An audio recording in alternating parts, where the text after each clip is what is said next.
Most people think America started with just 13 colonies. But that's not entirely true. Because for 14 years, Vermont was its own country. Not a colony, not a state. A completely independent republic. It all started during the chaos of the American Revolution. The land we now call Vermont was claimed by both New York and New Hampshire. And the people living there? They were tired of being controlled by Boda. So, in 1777, they did something bold. They broke away from everyone and declared themselves the Republic of Vermont. Now here's where it gets crazy. They didn't just say they were independent.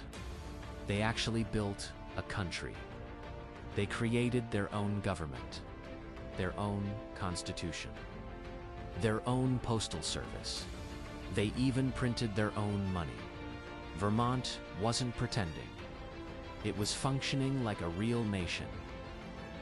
And then came the biggest shock of all.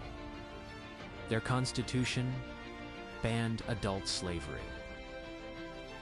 This was 1777, before the United States even existed as a fully formed nation, before most places were even thinking about abolition.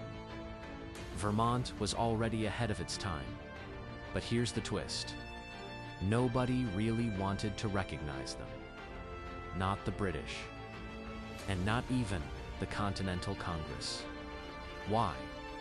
Because Vermont was in a messy land dispute. New York still claimed the territory, and accepting Vermont as a state would have caused major political problems. So, for years, Vermont stood alone, not part of Britain, not part of the United States, just existing on its own, running its own system, defending its own land, like a forgotten country in the middle of a revolution.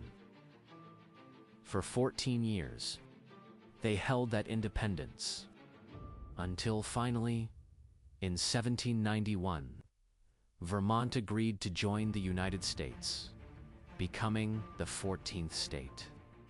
But for over a decade, they were something most people never learn about: a fully independent republic, right in early American history. And it proves one thing: history is way more complicated